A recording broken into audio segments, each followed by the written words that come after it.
Hey, what's going on, guys? Hex Competitive back in today with a brand new video. And today, Data Live episode 10. 2 more episodes until the season 3 concludes. So, this episode I did enjoy. I did enjoy the whole theme of, yes, you change time and some things aren't going to be exactly the same. I do always enjoy, like, repercussions, per se. I mean, it's always fun to see them try to fix something and fail, per se, because it adds more to the story. And, like, this episode, what it did actually exceptionally well, I thought, was adding characterization in an indirect manner for Origami's character. So, just to dive into that really quick here, we see Origami, new hairstyle, new personality, and it's all because she got to spend more time with her parents, per se. She didn't see her parents meet their demise right in front of her, per se, and that, well, showcased how she became a new person. We saw how she is with her parents passing, which we do know that they did end up dying in a car crash, right? But we saw how she reacts and who she became when her parents died early on in life, early on in her childhood. We saw that.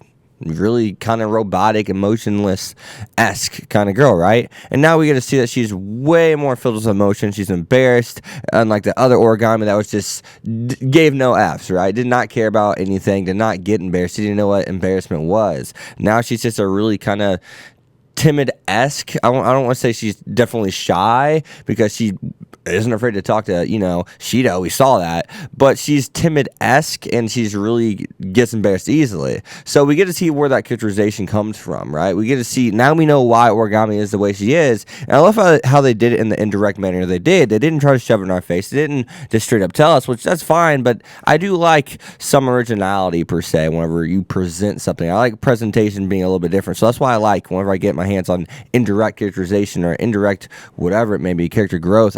I enjoy it, right? I like it when it just doesn't spoon feed us. It kind of says, hey, here's the characterization, without really kind of yelling it out loud, per se. And that's cool, It's cool to see Origami's parents really make the difference between who her personality was, and it showed that, showcased the isolated life that she lived really affected her, and that's why she was socially awkward, right? She was not socially inept, per se. So that's cool to see. Also, though, it's cool to see how she still chose the same path, but just for different reasons. I enjoyed her joining the AST because of, well, Shido's older brother actually getting killed in front of her. So I did enjoy that as well. I thought that was cool. And then at the same time, if I do hop in and look at her character from the standpoint of just being the spirits, the inverse form, whatnot, still being that spirit, but kind of not knowing it, right? She snaps. She has like a PTSD now, as to where before she didn't have a PTSD. But the PTSD is worse than it was before, now that Shido is the one who died instead of her parents, which I find interesting. I mean, it still begs the question, how did Origami ever get her spiritual powers?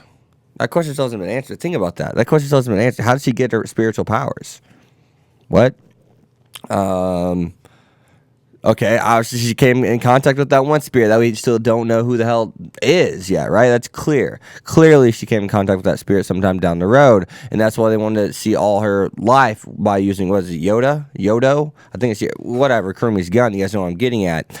But it's still plenty of questions there while answering some questions, while giving us some good characterization. I enjoyed this episode. I thought it was pretty sound, actually. It's kind of awkward, I'm not saying it's the greatest thing since sliced bread, but I'm just saying that it's actually well done, and that's how I do like time loopage, travelage, whatever you want to call it. I like that. I like how it's done like that, you know what I mean? Because sometimes showing us a different path kind of shows you why someone is who they are, because of the path they chose, it kind of gives you clarification. So that's really cool. It adds context, right? It adds circumstances, and it helps set up situations of the old character you may know or the new character you may know, just because they show you the yin and yang kind of paths they take, per se. So, yeah, other than that, though, what did you guys think of the new Origami? Did you like it? Did you dislike it? Did you like the long hair? Is she better short or long hair? Which personality is better? I don't know. I'm wanting to know. What about if we go long hair Origami with old Origami personality? That's just a thought. So, as always, guys, hope you guys enjoyed the video. Be sure to leave a like, comment, subscribe, follow on Twitter, X25. I'll see you guys next time. Peace. Thanks for watching, guys.